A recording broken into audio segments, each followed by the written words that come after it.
2006 সালের 14ই মার্চ রাত 11:47 চেন্নাইয়ের উপকণ্ঠে পুবেয়া জেলের 7 নম্বর কক্ষ। সিমেন্টের ঠান্ডা মেঝেতে পা টিপে হাঁটছেন জেলার আর কাপুস্বামী। তাঁর প্যান্টের পকেটে হাত করার চাবি, ঘামতে থাকা কপালে জমছে লবণের স্বাদ।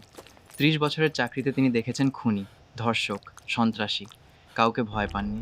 কিন্তু এই কক্ষের দরজার সামনে দাঁড়ালেই তাঁর পায়ের তলা দিয়ে সর্পিল বরফ ছুটে যায় মেরুদণ্ড বেয়ে। কারণ এই কক্ষে তখন কয়েদি 7,804 সাজা ভোগ করছে। নাম নয়, শুধু নম্বর। মুখ নেই, আছে চোখ। চোখ দুটি দেখলে মনে হয় যেন নীলচে শূন্যতার ভিতরে অন্য কোনো গ্রহের নক্ষত্র জ্বলছে।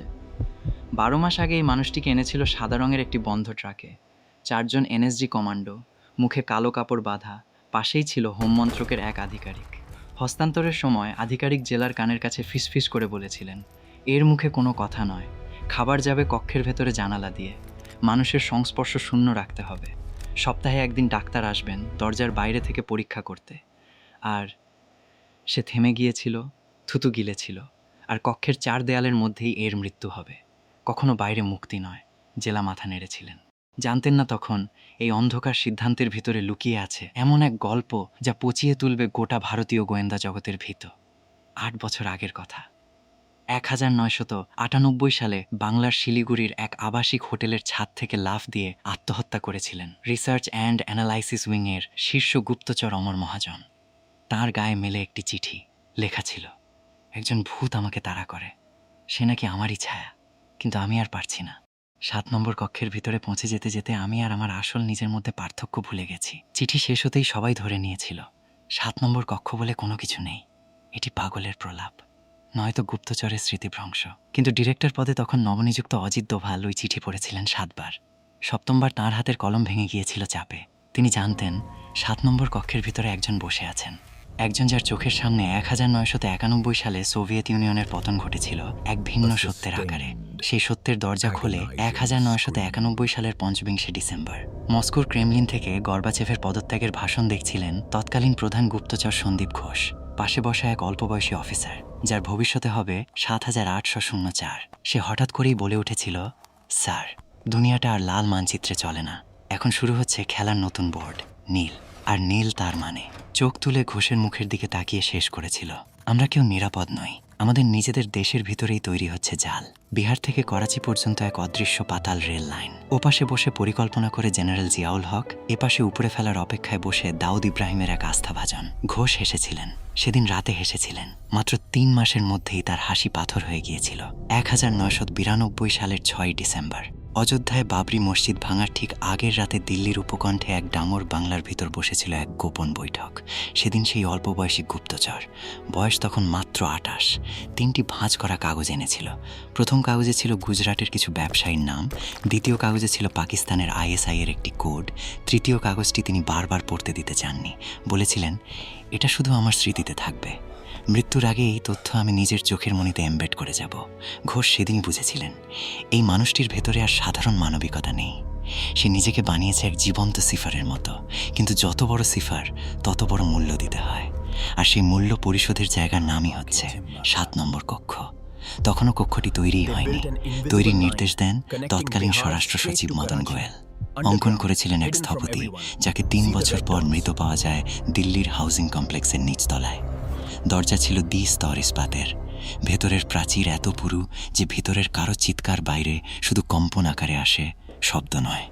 কিন্তু এই কক্ষের সবচেয়ে ভয়ঙ্কর জিনিসটি ছিল কোনো রকম টর্চার সরঞ্জাম নয়, বরং ছিল একটি বই, ঠিক 7 নম্বর মলাটের ধূসর রঙের ডায়েরি, যা প্রতিদিন ভোর 4টে কয়েদির খাবারের ট্রেতে রেখে যেতেন জেলার নিজের হাতে। ডায়েরির প্রথম পাতায় লেখা থাকতো একটি গাণিতিক সমীকরণ, আপাত দৃষ্টিতে বীজগণিতের সাধারণ অঙ্ক। কিন্তু 7804 জানত, এই সমীকরণ আসলে সাবেক গোয়েন্দা প্রধানের মস্তিষ্কের এক অংশের কোডেড বার্তা। সমাধান করতে গিয়ে সে প্রতিদিন আরও গভীরে ডুবেছে নিজের স্মৃতির অন্ধকার জলাশয়ে। 2003 সালের 17 এপ্রিল রাত 2:11। 7 নম্বর কক্ষের ভিতরে তখন 7804 হাতের আঙুল দিয়ে মেঝেতে আঁকছে অদৃশ্য রেখা। সেদিন বিকেলে জেলার কাপুস্বামী খাবারের ট্রেতে রেখে গিয়েছিলেন এক পৃষ্ঠার সমীকরণ। সেটি সমাধান করতে গিয়ে 7804 হঠাৎ থেমে গেল, কারণ সমীকরণের মাঝে মিশে ছিল একটি তৃতীয় মাত্রা, বিহারের মুজফ্ফরপুর জেলার একটি পুরনো বাড়ির ঠিকানা। আর সেই বাড়ির গ্যারেজের মেঝেতে পোঁতা ছিল একটি প্লাস্টিকের বাক্স। 7804 জানত এই বাক্সের ভেতরে কি আছে। কারণ 15 বছর আগে সেটি সেখানে নিজের হাতে পুঁতে রেখেছিল সে নিজেই। কিন্তু কী কারণে কেউ তাকে তার নিজের পোতা গোপন রহস্য সমাধান করতে বলছে? উত্তর তার কাছে পরিষ্কার হয়ে গেল সেদিন রাতেই, যখন দরজার নিচ দিয়ে ঢুকলো আরেকটি চিরকুট।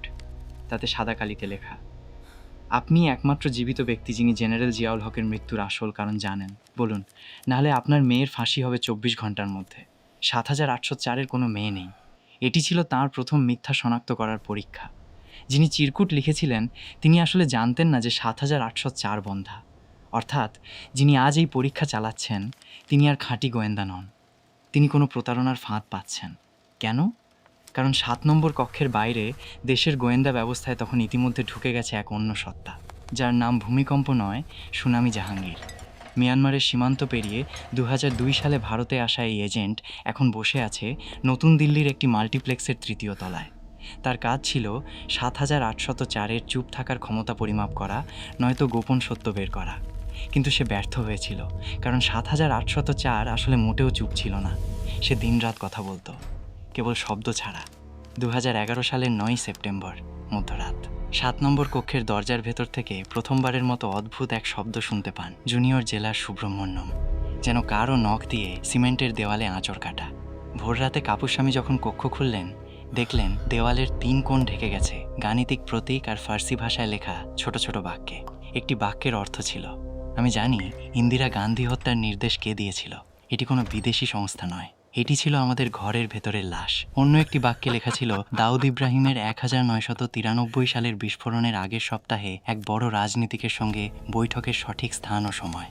তথ্যগুলো এত স্পষ্ট ও প্রমাণিত যে গোয়েন্দা প্রধান নিজে এসে সব ছবি তুলে নিয়ে যান। কিন্তু সাদা কাগজে ছাপা প্রতিটি বক্তব্যের নিচে 7804 লিখে দিয়েছিল একটি শর্ত।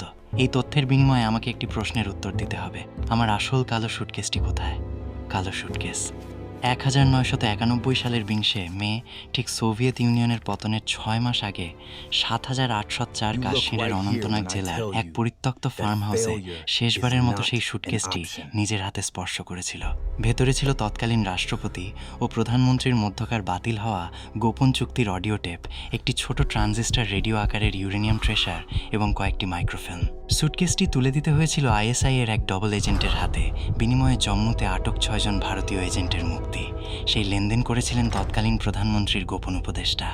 সুটকেসটি ফেরত পাননি কখনো, কারণ ডবল এজেন্টটি আসলে ট্রিপল এজেন্ট ছিল। এখন 2012 সালের 3 জানুয়ারি 7 নম্বর কক্ষের ভেতর আর মাত্র 1 মাসের রেশন বাকি। কক্ষ থেকে তোলা 47টি গাণিতিক সূত্র আর 12টি ফার্সি বাক্যের পরিসমাপ্তি ঘটাতে 7804 শেষ বার্তায় লিখল, আমার ডান হাতের তর্জনীর নখের নিচে একটি ডিএনএ লক করা চিপ বসানো আছে। সেখানে স্যাটেলাইট মানচিত্র সহ চিহ্নিত রয়েছে সেই কালো সুটকেসের বর্তমান অবস্থান। কিন্তু চিপ অ্যাক্সেস করতে গেলে আমার নখ ওঠাতে হবে। সে ব্যথা আমি অনেকবার কল্পনা করেছি, তবু আমি দেব না যতক্ষণ না আমার আসল নাম সবার সামনে উচ্চারিত হয়। জেলার কাপুস্বামী সেই বার্তা হোম মন্ত্রকে পাঠালেন। উত্তর এলো 2 সপ্তাহ পর, একটি সাদা কাগজ, যাতে এক লাইন লেখা, এই সংক্রান্ত কোনো অস্তিত্ব নেই। অর্থাৎ ভারত সরকার 7804 বলে কাউকে চিনতেই অস্বীকার করল। 2012 সালের 17 ফেব্রুয়ারি ভোর 4:23 কাপুস্বামী 7 নম্বর কক্ষের দরজা খুলে দেখেন 7804 বসে আছে দেওয়ালের গায়ে হেলান দিয়ে, চোখ খোলা, নিঃশ্বাস নেই। ডান হাতের তর্জনীর নখ উঠিয়ে ফেলা হয়েছে, সে নখটি রক্তাক্ত অবস্থায় পাশে পড়ে আছে। নখের নিচে চিপটি নেই। কক্ষের দেওয়ালে শেষ লেখাটি ছিল, আমি সন্দীপ ঘোষের পুত্র, আমার নাম অরিন্দম ঘোষ। আমার আসল অপরাধ, আমি খুব বেশি দেখেছিলাম, আমি খুব বেশি জানতাম, আর আমি বলার আগেই মরতে শিখেছিলাম। 7 নম্বর কক্ষ কখনো আসলে কক্ষ ছিল না, এটি ছিল মানব সভ্যতার লজ্জার দর্পণ। সেদিন সকালে কাপুস্বামী কক্ষ তালাবন্ধ করে দেন আর কখনো সেই চাবি ব্যবহার করেননি। আজও চেন্নাইয়ের পুরনো জেলখানার ওই বিভাগটি বন্ধ, দরজায় মরচে ধরা। তবে গ্রামের বাচ্চারা বলে, পূর্ণিমার রাতে 7 নম্বর কক্ষের ভেতর থেকে শোনা যায় নখ দিয়ে দেওয়ালে কিছু লেখার শব্দ, যেন কেউ এখনও লিখে যাচ্ছে সেসব নাম।